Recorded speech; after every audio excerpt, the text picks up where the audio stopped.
The sirens cut through the stillness of the Oregon night. Neighbors watched as an ambulance sped away, its lights casting red shadows on the quiet street. Inside, paramedics fought to stabilize a woman, Jessica Carter, 34 years old, unconscious, bleeding and barely clinging to life. Her 6-year-old daughter, Emily, sat silently on the porch steps, clutching a teddy bear whose button eyes had long since fallen off. She wasn't crying. She wasn't moving. She just stared ahead, lips pressed tight. Inside the house, shattered glass littered the floor. A wine bottle, blood-stained, lay at an angle beneath the kitchen counter. Chairs were overturned, and a small lamp had been smashed. There were signs of a struggle, loud, desperate, and violent, and only one witness. Emily had seen everything, but she didn't say a word. When police questioned her gently at the hospital, she didn't blink. A child psychologist was brought in. Emily just stared at the floor, arms wrapped around her knees. When shown pictures, safe images designed to help children communicate trauma, she closed her eyes. "I think she's shut down," said the therapist, completely dissociated. "It happens with trauma this severe." Jessica remained in a medically induced coma. Doctors weren't sure if she'd ever wake up. That left Trevor Miles, Jessica's boyfriend, as the main suspect. He claimed Jessica had fallen. No argument, no violence, just an accident. There were no security cameras, no neighbors close enough to hear what happened, and no prior domestic violence reports. Just a single 6-year-old witness who refused to speak. Emily was placed in temporary foster care while the investigation unfolded. Her silence weighed heavily on the case. Every day that passed without her testimony was another day the legal team lost ground. If Jessica didn't wake up, Trevor could walk free, despite everyone's gut telling them he was guilty. Weeks passed. Emily remained mute. Then, during a morning strategy meeting at the precinct, Officer Raymond, a canine handler nearing retirement, heard Emily's name. "What if she doesn't talk because people are too loud?" he asked. The room turned to him. "What do you mean?" asked the lead detective. "I've worked cases where therapy dogs helped kids open up, but I've got someone different in mind." He paused. Shadow. Shadow was no therapy. Dog.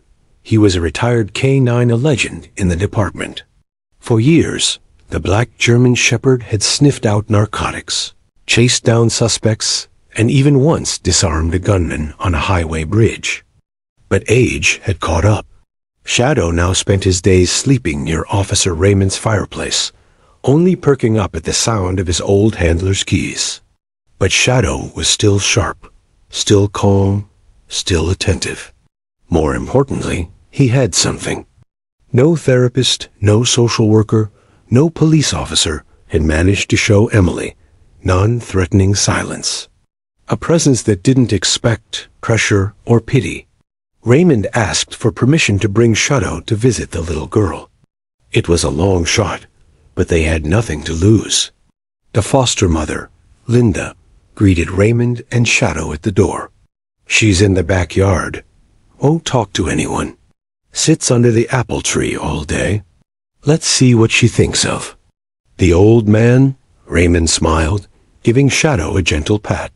They walked quietly through the grass. Emily sat with her back against the tree, legs crossed, still clutching the same worn teddy bear. She didn't turn her head when they approached. Shadow stopped a few feet away and sat, tongue out, tail swishing slowly. Emily's eyes shifted barely. She looked at the dog, then back at her bear. Minutes passed. Shadow didn't move. Neither did Emily. Finally, she shifted one leg and tilted her head. She studied the dog's thick black fur, the gray around his eyes, the shiny badge tag on his collar. Her hand crept forward tentatively. She reached out and touched his ear. It was the first time she'd initiated contact with anyone since the incident. Officer Raymond didn't speak. He simply nodded at Linda and stepped back. For 15 minutes, Emily sat in silence with Shadow. Then, as if compelled by something she couldn't hold in anymore, she leaned forward and whispered into Shadow's fur. "He hurt Mommy. Please don't let him come back." Linda, who had come to the doorway with a glass of water, froze. "What did you say, sweetheart?" she asked softly. Emily didn't respond, but she curled closer to Shadow, resting her cheek against his side. Raymond's heart skipped. It wasn't a full statement, not yet, but it was a crack in the silence. And that's how it started. From that day on, Shadow visited Emily every afternoon. No questions, no pressure. He'd simply lie beside her as she sat under the tree. Sometimes she'd feed him apple slices. Other times, she'd draw pictures. With him beside her. Each day, the whispers grew longer. Mommy cried and told him to stop. He yelled really loud. I covered my ears. There was red on the floor. I thought it was juice. These weren't made-up stories. They were fragments raw. Unfiltered truths from a child too traumatized to speak in the language of adults. But she spoke to Shadow, and Shadow listened. Eventually, with consent from Linda and the DA's office, Officer Raymond set up a small recorder hidden in a nearby flower pot. It wasn't admissible yet, but it documented a fragile truth forming from Emily's whispered confessions. One afternoon, Emily looked up at Raymond and asked, "Can Shadow stay the night?" Linda smiled through tears. It was the first full sentence Emily had spoken to a person in over a month. They had their breakthrough. Trevor didn't know it yet, but the little girl he thought he'd silenced had just found her voice. And it spoke through a dog that no one saw coming. The next morning, Linda noticed something different. When she called Emily in for breakfast, the little girl came inside holding Shadow's leash. No teddy bear today, just Shadow. And for the first time, she didn't sit silently at the table. She fed a piece of toast to her new friend under the table, giggling softly when he licked her fingers. It was small but huge. Emily wasn't just bonding with a dog. She was beginning to heal. Word of the breakthrough spread fast. The district attorney, Linda Price, called an emergency meeting. "We need to move carefully," she said. "We have a child with trauma and a potential confession, but no legal way to use it in court. Yet, Shadow had opened a door. Now, they had to figure out how to step through it without closing it forever." That same day, Emily was scheduled for her usual therapy session with Dr. Halvorsen, the child psychologist who had initially failed to get through to her. When Raymond suggested bringing Shadow along, there was hesitation at first. "He's not a certified therapy animal," Halvorsen said. "He's whatever she needs him to be," Raymond replied. "You want her to open up? She already has." Halvorsen agreed, on the condition that it would remain informal. No questions. Number. Pressure. Just observation. Emily entered the room with her arms wrapped tightly around Shadow's neck. She sat on the floor, facing the toy box, while Shadow lay beside her like a sentry. "Emily," Halvorsen said gently, "you can play with whatever you like." Emily didn't move. Then she reached for the crayons. She drew slowly, carefully. A house. A woman smiling. A little girl with pigtails. A dog big, black, and happy. But in the corner of the page, there was a man. Angry. His face was scribbled in red. One hand held a bottle. The other looked like it had no fingers, just a shadowy blur. She picked up a blue crayon and drew the woman again, this time lying on the floor. Halvorsen remained still. He didn't ask what it meant. Instead, he asked softly, "Does your dog have a name?" Emily answered without hesitation. "Shadow." Halvorsen wrote it down. She was speaking again, carefully, guardedly, but clearly. Over the next few days, Her drawings became more detailed and darker. One showed her hiding under a table. Another showed the man throwing something. Then finally, Emily drew herself holding Shadow's leash and a large red X over the angry man. "Who is that, Emily?" Halvorsen asked gently, pointing to the man. She didn't speak. She reached down and touched Shadow's head, and then whispered, "That's Trevor. He made Mommy bleed." Raymond, watching from the other side of the glass, felt his stomach drop. There it was, clear, specific, and terrifying. Now the question was, what could they do with it? Guy Price reviewed the session's transcript that night. "She's telling us the truth," she said, "but unless she can repeat that in court or in a formal statement, it won't stand up." "And if she clams up in front of strangers again?" her assistant asked. "Then we lose everything." Raymond stood. "She won't if Shadow's with her. You want a police dog in the courtroom?" The assistant laughed. "He's the only reason she's talking," Raymond said. "He's not a prop. He's her safe space." The room went quiet. Price rubbed her temples. "We'd have to petition for an exception. This has never been done here before." "Then let's make it a first," Raymond said. Meanwhile, Trevor Miles sat smugly across from his defense attorney. "They've got nothing," he said. "The woman's unconscious. The kid won't talk. We're going to walk." The attorney nodded. "Prosecution's case is weak. No forensics tie you to the bottle. No witness. No motive." But the next day, that changed. The DA's office filed a motion requesting permission for a minor witness to testify under special conditions, including the presence of a support animal. Trevor's lawyer snorted. "They want a dog on the stand now?" "They want to win," the judge replied. "And if the child only speaks in the dog's presence, I'll allow it, under supervision." Suddenly, Trevor's confidence began to crumble. Back at the foster home, Emily had begun asking more questions. "Is Mommy awake yet?" she asked one morning. "Not yet, sweetie," Linda replied. Emily nodded. "I want to tell her I was brave." Shadow licked her hand. The next therapy session was more structured. Emily sat in a circle with Raymond, Halvorsen, and a new face, a woman with dark-rimmed glasses and a calm voice. "Hi, Emily," the woman said. "My name's Sarah. I'm from the court. I heard you and Shadow have been working together." Emily didn't speak at first. Shadow nudged her gently. "I drew pictures," she said. "Shadow helped me."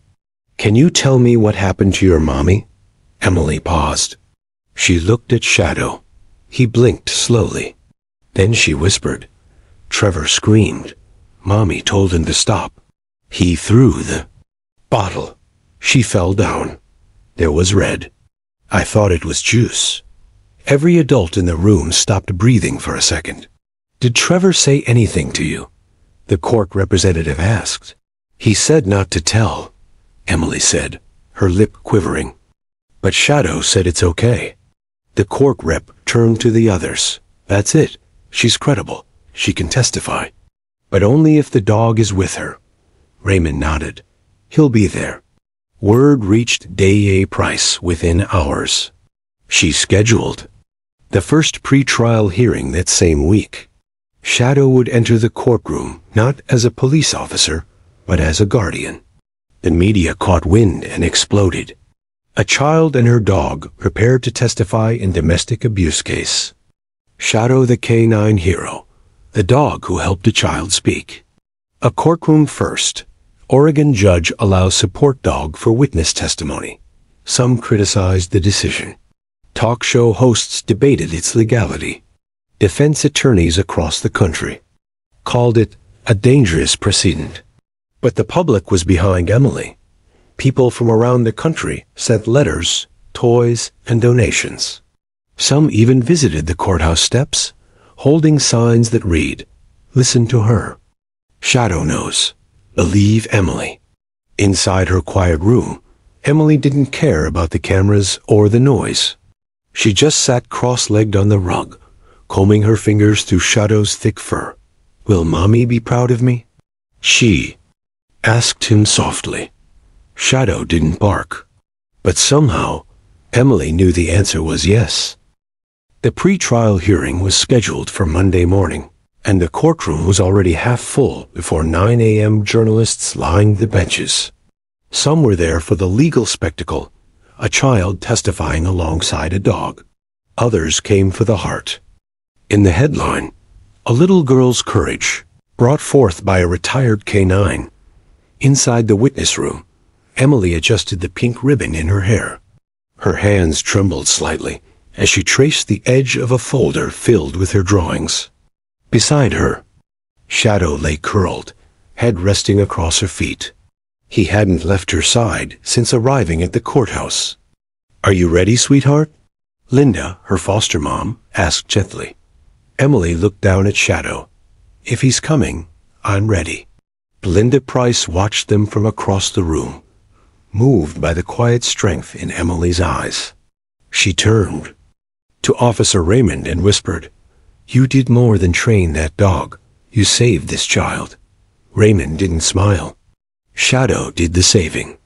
"I just followed his lead." When the judge entered the courtroom, everyone stood.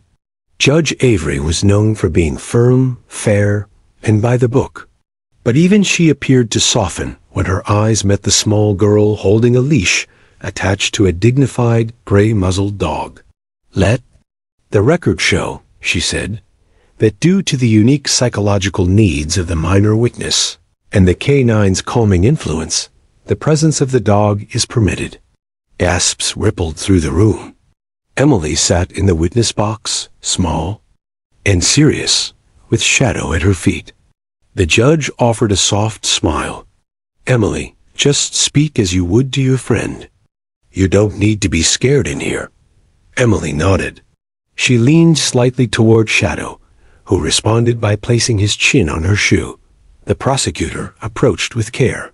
"Emily, can you tell us who Shadow is?" "He's my best friend," she answered. "He listens. He doesn't tell secrets." "And do you remember the night something happened to your mommy?" Emily blinked. Her fingers fidgeted in her lap. "Yes. Can you tell me about it?" She took a deep breath. Her voice was soft but clear. "Trevor was mad.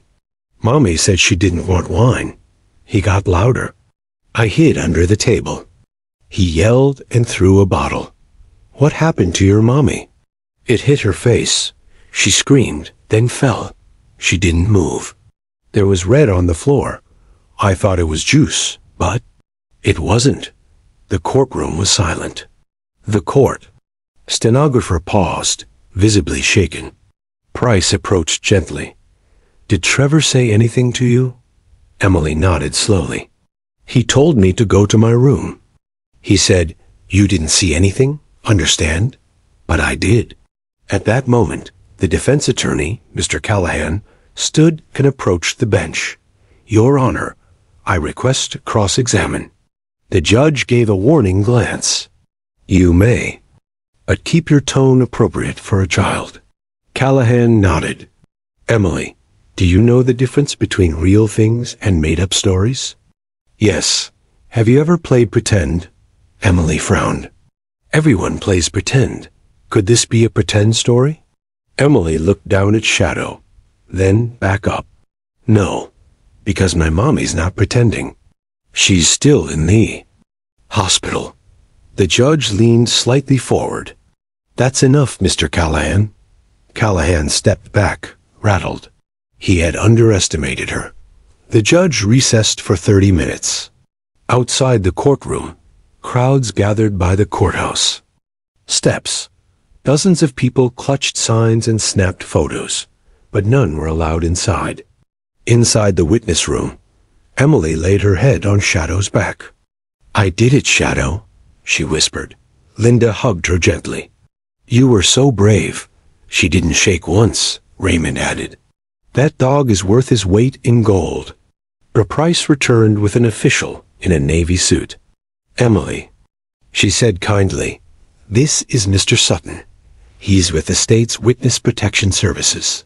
He watched your testimony and wants to say something. Mr. Sutton knelt at eye level. Emily, you were incredible today. What you did was very important, and it's going to help a lot of people. But I have a question. Would you be willing to speak again during the full trial? Emily's eyes widened. Again? Shadow lifted his head and licked her hand. She smiled slightly. If Shadow comes, then yes. The decision was made. Emily would take the stand again during the actual trial, this time before a full jury.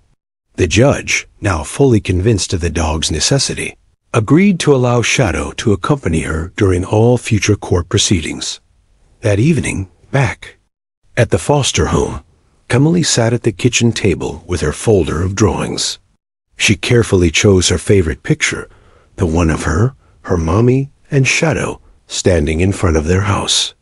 In the corner, she had drawn Trevor walking away, tiny and distant. I want to give this to Mommy when she wakes up, she said. Linda nodded. She'll love it. When is the trial? In a few weeks. Will it be scary? Linda paused. It might be, but you don't have to be scared. I'm not, Emily replied softly, because Shadow will be there. Trevor's attorney filed an emergency motion to block the dog's courtroom presence, claiming emotional bias. The judge denied it swiftly. She is a minor. The dog's presence is medically recommended and behaviorally necessary. This is not a circus. This is justice. Motion denied. With the trial set for mid-November, preparations began. Guy Price assembled every piece of evidence they had. The wine bottle, Jessica's medical records, the 911 call from the neighbor, and, now thanks to Emily, an eyewitness account from the only person present. Still, the pressure was high. Without Jessica's testimony, Emily's words would carry the case, and she was only 6 years old. In the days that followed, Shadow received an honorary medal from the department. Emily attended the ceremony, standing proudly as the police chief bent down to shake her hand. Shadow's a hero, he said. But you, young lady, are the bravest person I've ever met. Emily beamed. Thank you. But Shadow's the one who heard me first. That quote hit headlines everywhere. He heard me first. Girl credits police. Dog for her courage in abuse trial. Shadow the silent hero. Retired canine becomes key. Witness comforter. Evening news clips showed footage of Emily and Shadow walking together, calm, quiet, and united. The world was beginning to watch, and justice was finally starting to breathe. November arrived with cold winds and colder tensions. The trial of Trevor Miles was scheduled to begin on Monday morning. By Sunday evening, reporters had camped outside the courthouse. Satellite vans lined the street. News stations labeled it the Emily trial. But inside the DA's office, no one celebrated. The weight of the case sat heavy. Prosecutor Linda Price stared at her board. Photos, timelines, diagrams, and Emily's drawings, carefully pinned like delicate pieces of evidence. One child, one dog. That's our case, she murmured. Beside her, Officer Raymond placed Shadow's new vest on the table. It read, Support Animal. Court approved.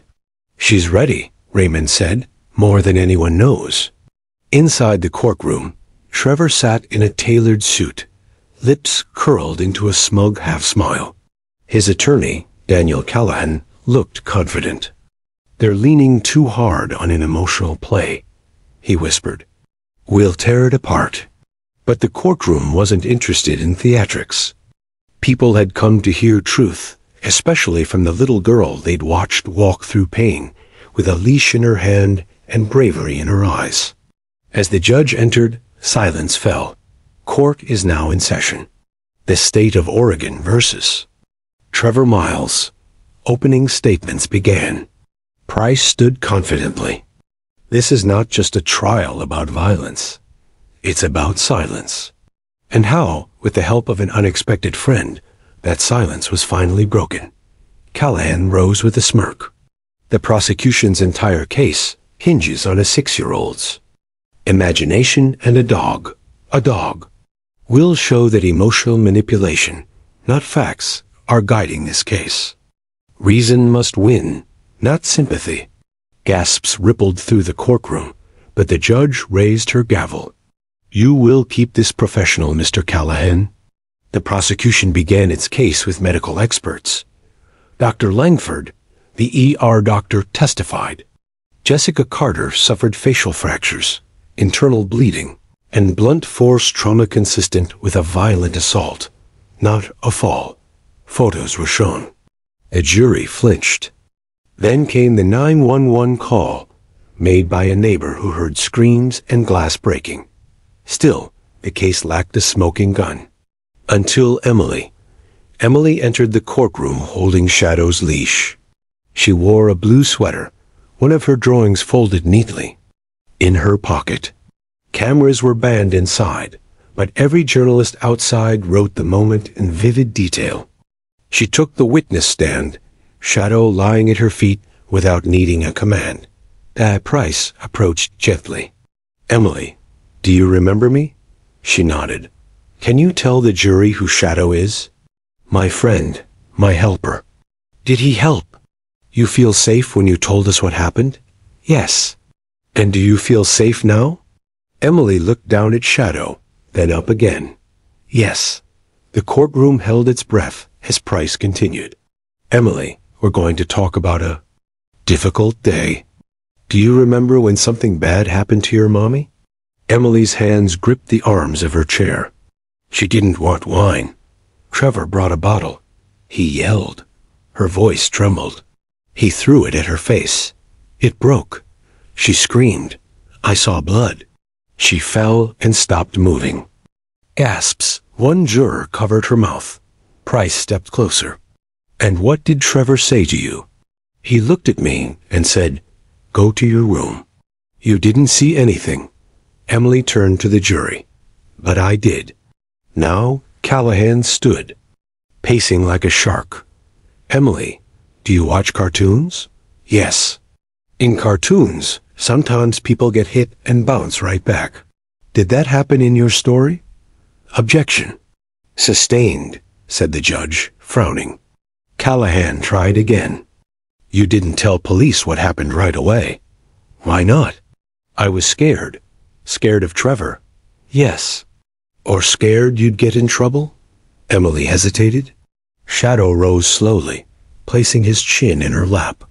The room hushed. Emily took a breath. Scared Trevor would hurt Mommy again. Or me. Even Callahan was quiet. He sat down without another word. After the recess, the defense scrambled. They brought in a child development expert, Dr. Emerson, to claim Emily's memories could be influenced by external comfort objects, like the dog. She could be projecting feelings onto Shadow, Emerson said. The dog's presence may suggest to her what to say. But Price was ready. She cross-examined with precision. Dr. Emerson, are you aware that Emily first spoke to Shadow without adults present? Yes, but... And did Shadow ever instruct Emily what to say? No, of course not. So if Emily shared her story privately to a non-verbal animal, how could that story have been suggested to her? Emerson stumbled. It's uncommon. Uncommon doesn't mean untrue, Price said, stepping away. Next came the emotional core of the prosecution. Emily's drawings. They were presented carefully. One of Jessica on the floor. One of Trevor yelling, a red bottle in his hand. One of Emily under a table, her teddy bear beside her. One of Emily walking away with Shadow. She drew these without instruction, testified Dr. Hal Vorson, her therapist. These images aligned with trauma responses in children. They were spontaneous and consistent. Finally, the drawing Emily had saved was shown. Mommy smiling. Emily holding Shadow's leash. Trevor, small and far away. She said she'd give this to her mother when she wakes up," Halvorsen added. A tear rolled down the cheek of one juror. Back in the gallery, a woman stood silently. Her name was Rebecca Lewis, and she had never missed a day of the trial. 10 years earlier, she had been abused by her husband, but no one had believed her. Seeing Emily speak gave her the courage to come forward to the court counselor during lunch break and report her abuser, who had just returned to her life. Emily didn't know it yet, but her words were already saving others. Outside the courthouse, strangers left stuffed animals and thank you notes at the steps. Shadow's picture was painted on posters with the words, "He listened first." As the day closed, the judge recessed the court for deliberation. Price walked over to Emily. "You did something incredible today. You told the truth, and you did it with so much courage." Emily asked, "Will Mommy wake up soon?" Price crouched. "She's getting better, and you helped make that happen." Officer Raymond patted Shadow's head. "Whatever happens in that jury room," he said, "this little girl already won." That night, the nation waited for the verdict. But one thing was already clear. A child had broken. Through silence, a dog had helped her find her voice. And justice was no longer a distant dream. It was one testimony away. As court recessed for deliberation, tension filled every corner of the city. The 12 jurors filed out quietly, eyes shadowed with the weight of the story they had just heard. Outside the courthouse, a crowd had gathered, holding signs that read, "Believe Emily," "Justice for Jessica," and even a few with Shadow's face, painted with watercolor hearts. Inside the building, silence pressed against every wall. Officer Raymond sat beside Emily in a quiet room off the main hallway. She stroked Shadow's back, his fur a calming constant in the storm of uncertainty. "Did I do okay?" she whispered. "You were brave," Raymond replied. "Braver than most adults I know." Back in the DA's office, Linda Price stood by the window, watching the growing crowd. Her team was silent. No one wanted to speak the fears out loud. What if it wasn't enough? What if emotion had overpowered facts? What if the jury believed Emily was just a scared child with a vivid imagination? One assistant broke the silence. "They only need reasonable doubt, right?" Linda turned sharply. "They need truth." And they just heard it from the mouth of a 6-year-old who had no reason to lie. Meanwhile, in the courthouse lobby, Trevor Miles stood confidently with his attorney, Daniel Callahan. Trevor was scrolling through his phone, smirking at a move. Headline: "Girl and Dog Take the Stand, Tearful Testimony Rocks Courtroom." He read aloud mockingly. "What is this, a Disney movie?" Callahan chuckled, but there was nervousness behind his eyes. "You shouldn't be laughing," he said quietly. "If that jury gets too emotional." "They won't."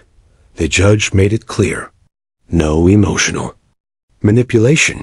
It's still my word against a dog." Trevor didn't know it yet, but 2 new witnesses had come forward during the lunch break, inspired by Emily's bravery. And both told eerily similar stories. News outlets across the country ran wall-to-wall coverage. CNN, "Little Girl, Big Voice. How Emily and Shadow Are Shaking Up a High-Profile Assault Trial." NBC, "Can a dog's bond with a child make a jury believe the unthinkable?"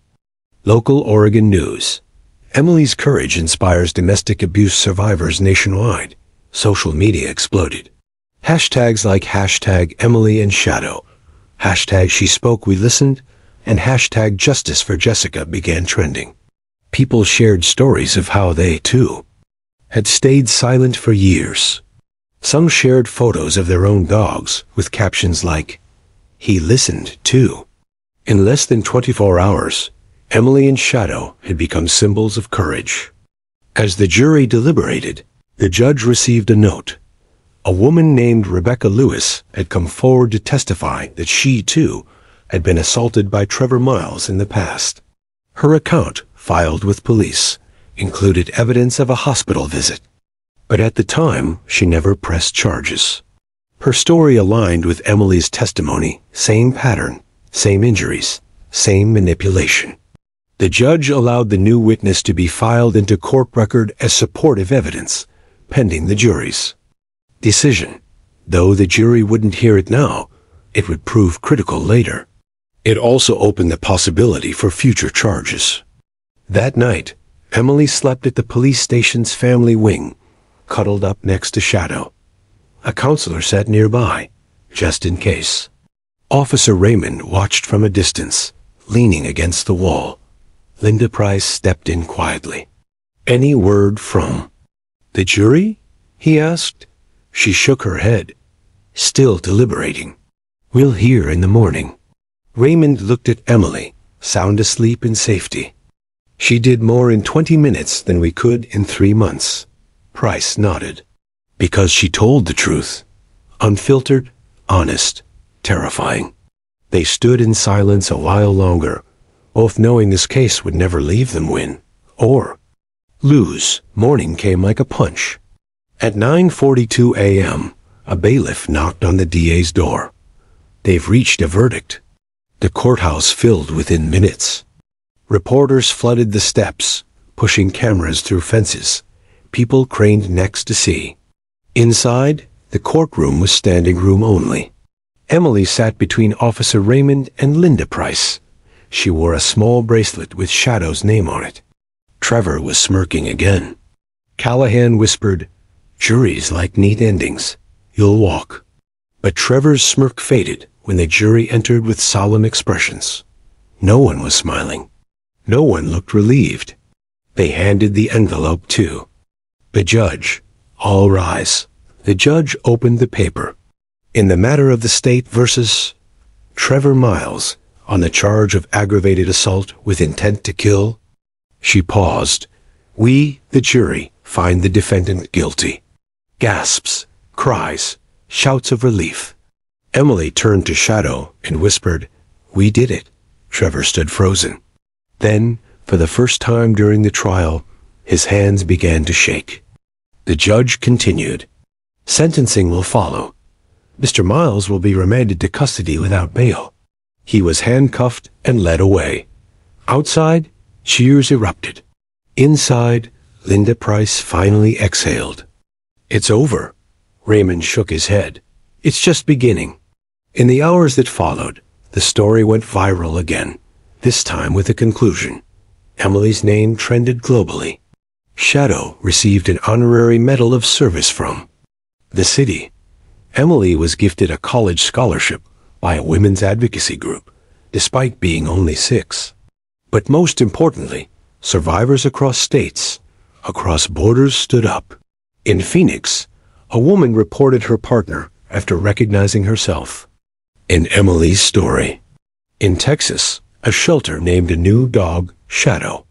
In Ohio, a police department started a new program, Canine Comfort Testimony Dogs. Its logo? A cartoon version of Shadow sitting beside a child holding a microphone. Emily's mother, Jessica, awoke 2 weeks later. The damage had been severe, but she survived. When she opened her eyes in the hospital, the first thing she asked was, "Where's Emily?" Doctors smiled. "She's safe. She saved you." Jessica's tears flowed freely. She was handed the drawing Emily had saved, the one with Mommy smiling, Shadow wagging his tail, and Trevor far away. Later that week, when Jessica was strong enough, Emily walked in with Shadow beside her. "Hi, Mommy." Jessica opened her arms, and they held each other for what felt like forever. No more silence. Just love and a dog who never stopped listening. Emily's world had shifted. Gone were the bruises hidden under sweaters, the whispers in the night, the fear that made her tiptoe around the house.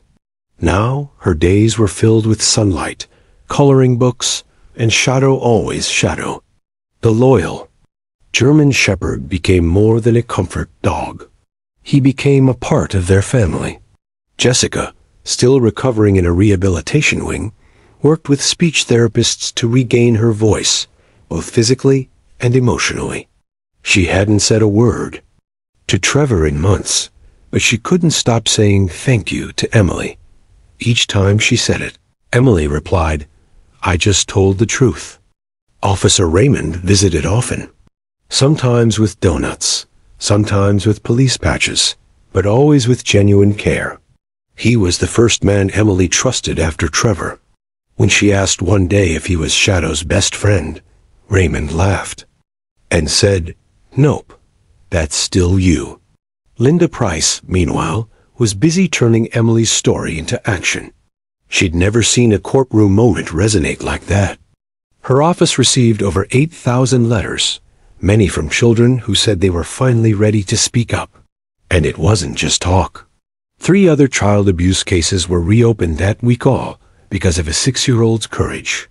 The governor's office invited Jessica and Emily to a private event. It was small, just a few press cameras and a couple of local senators. But its purpose was huge, to launch Oregon's first Comfort Canine courtroom program. Shadow sat beside Emily as she received a certificate and a hand-drawn plaque that read, "To the girl who taught us how to listen." Jessica gave a short speech, voice trembling. "We talk so much about courage," she said, "but no one tells you that it often comes in tiny bodies carrying huge hearts." Emily added, "And with dogs that don't tell secrets." Laughter. Then tears. Meanwhile, Trevor's sentencing was approaching. Though the trial was over, his lawyers tried everything. Appeals, emotional pleas, even blaming trial theatrics for the verdict. But the judge didn't waver. Trevor was sentenced to 26 years in federal prison, without the possibility of parole. The courtroom cheered, but Emily didn't. When Linda asked her later how she felt, Emily said, "I just want him to stay away. Not forever. Just long enough for me to forget his angry voice." Those words hit harder than the verdict. Because even after justice, wounds don't heal overnight. Some echoes take years to silence. Jessica's recovery was slow. She used a cane for weeks. Her ribs never quite felt the same, and every time a door slammed, she flinched. But every morning, she looked at Emily and said, "We're safe now." And every night, Emily asked to sleep beside her. One night, Jessica whispered, "I was so scared I wouldn't wake up." Emily hugged her tightly and said, "But you did. And I didn't let him win." Those words became their motto. They put it on the fridge in big, pink letters. We didn't let him win. And day by day, they believed it more. A documentary crew reached out. They wanted to film a series on courtroom dogs and the children they help. Emily, still shy in front of cameras, agreed, but only if Shadow could wear a bow tie. The series, titled Speak, The Power of One Voice, aired that fall. Emily's episode became the most watched. In it, she said, "I was scared, but Shadow wasn't. He made me brave. He didn't talk, but he listened. And I think that's more important sometimes." Viewers donated to abuse shelters nationwide. In the final scene, Emily and Shadow ran across a field, laughing, no script. Just joy. Months passed. Emily started first grade at a new school. On the first day, she brought a small stuffed animal. That looked like Shadow and told her class, "This is my best friend. The real one helps kids in court." The teacher later said Emily had the calmest confidence she'd ever seen in a child. "It's like she's lived 2 lives already," she told Jessica during a parent-teacher meeting. "And yet, she still draws unicorns and believes in fairies." Jessica smiled. "That's because she's finally allowed to be a child again." Sometimes freedom sounds like laughter in a schoolyard. Officer Raymond was promoted to lead a new department, Child Witness Support Services. Shadow, now a symbol across the state, continued his work, this time training alongside other comfort dogs. Emily and Jessica visited sometimes, helping new children learn how to tell their stories.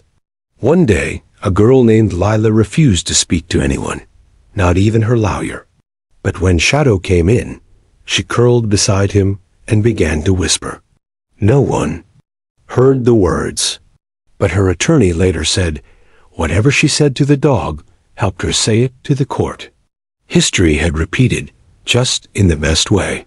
Back at home, Emily framed a picture of her testimony day. Not the moment she pointed at Trevor, not the tearful ending, no. It was a quiet photo, just her hand resting gently on Shadow's fur, and his eyes locked on hers. Beneath it she wrote in crayon, "Sometimes the quietest friends help us. Say the loudest truths." Jessica hung it above their new fireplace. They no longer lived in the apartment where the nightmare had begun.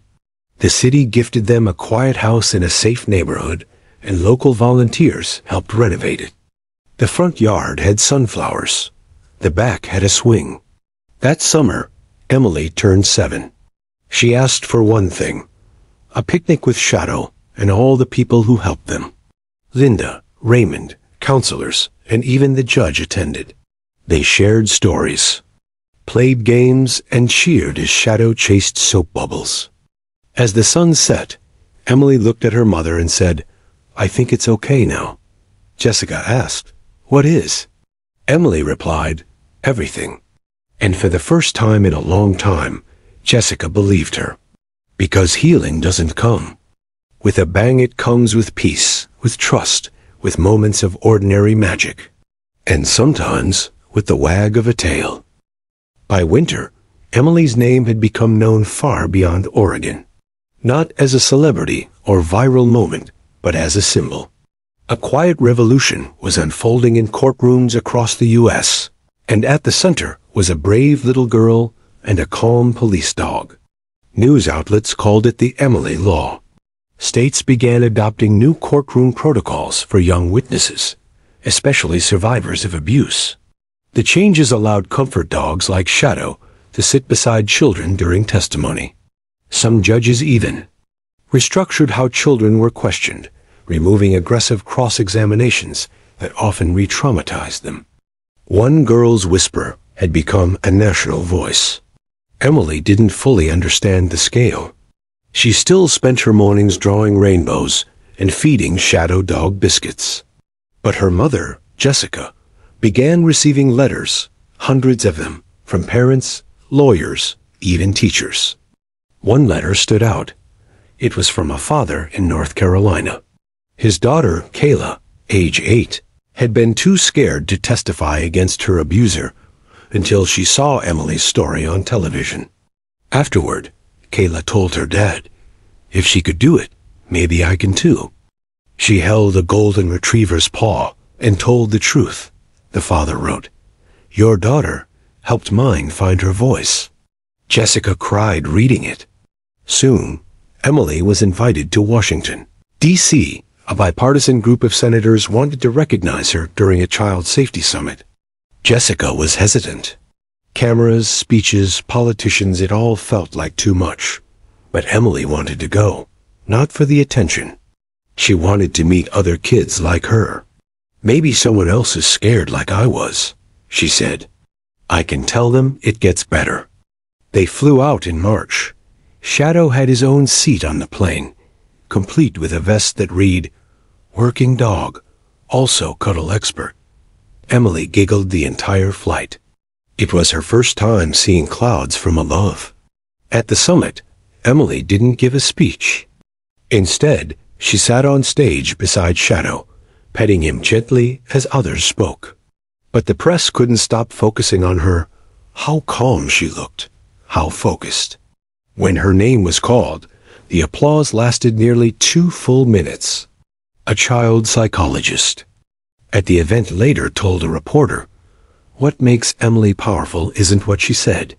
It's what she survived, and how she turned survival into something bigger than herself." That day, Emily received the National Child Courage Award. She was the youngest recipient in its 30-year history, and she was still only 7. Back home, Emily asked her mom a question she hadn't before. "Why did Trevor hurt us? Why didn't he stop?" Jessica froze. For months, she'd been bracing for this. She gently answered, "Some people hurt others because they're broken inside. And when you're broken and don't want help, you start breaking everything around you." Emily nodded. "But I'm not broken, right?" Jessica hugged her tight.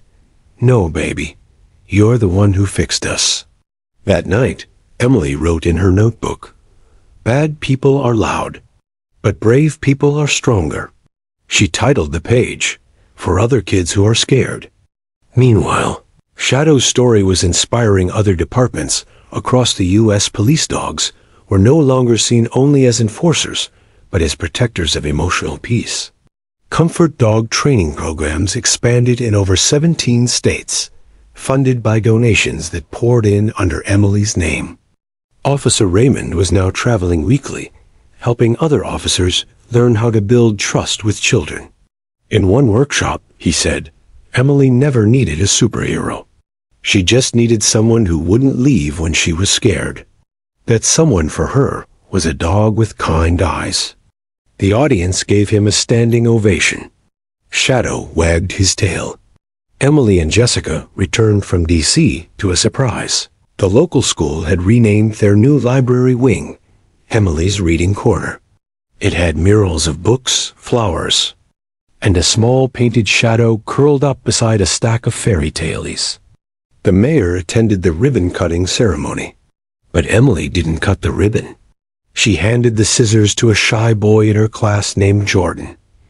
She whispered, "You do it." I already had my turn.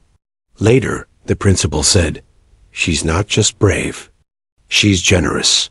That's what makes her unforgettable." Jessica smiled, tears in her eyes.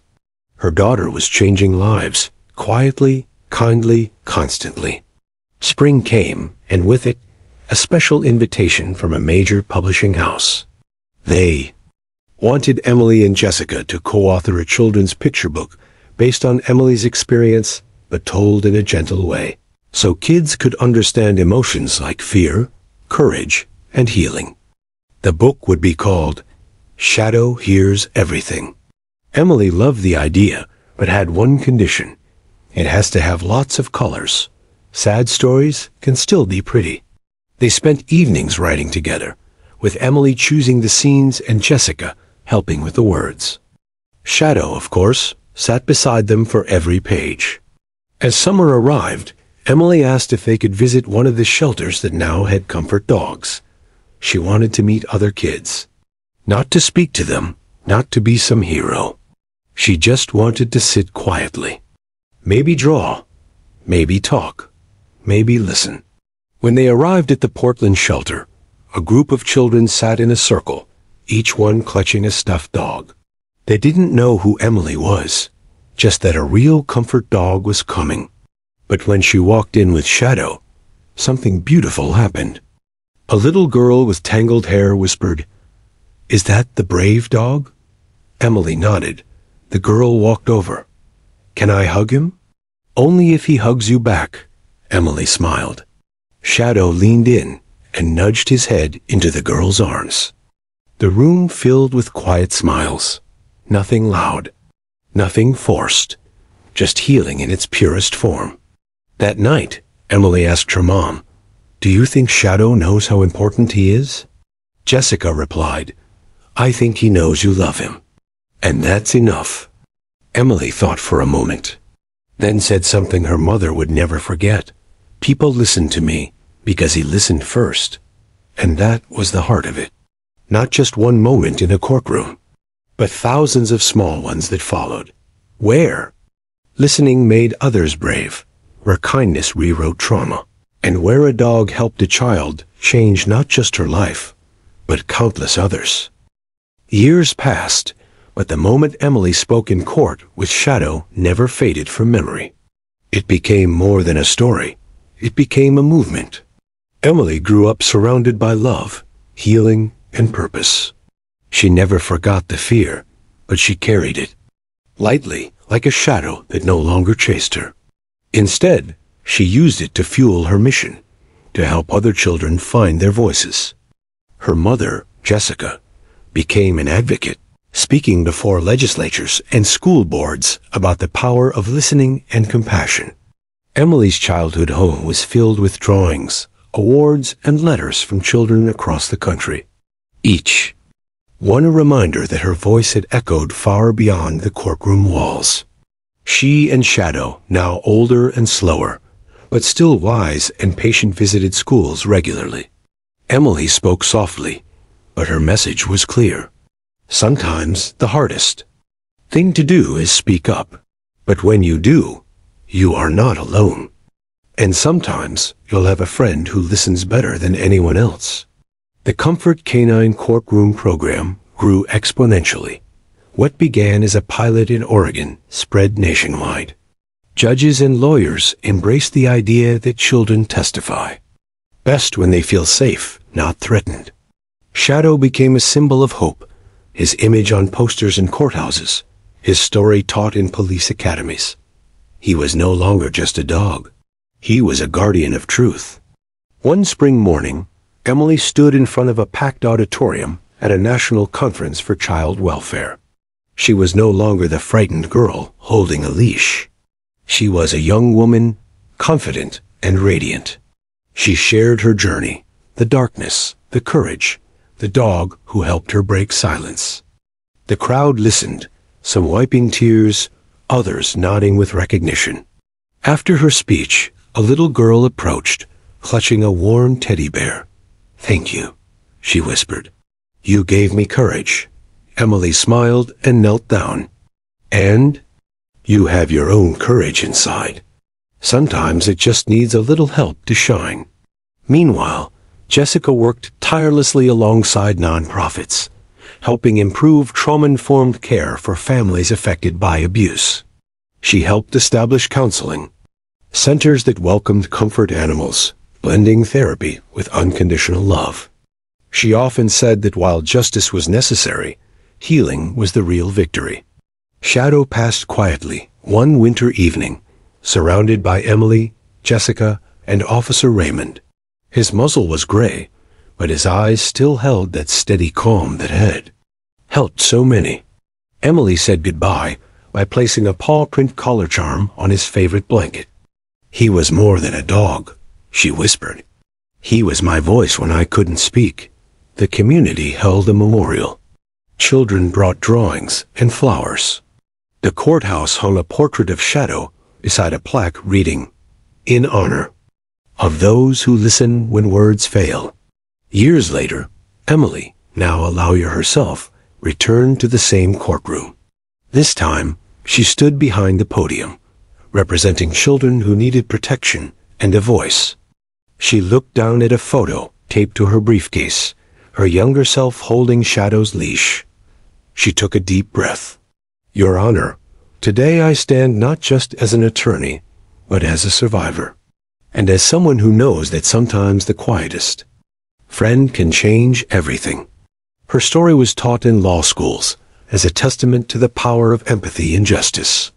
Shadow's legacy lived on in every courtroom where a child felt safe enough to speak. Emily's courage became the blueprint for change, a reminder that even in the darkest moments, hope can be found in unexpected places. As Emily often said in her speeches, sometimes all it takes is one voice, one friend, one moment, and that moment can change everything. And for Emily, that moment came with a wagging tail, patient eyes, and a silent promise. "I'm here. I'm listening.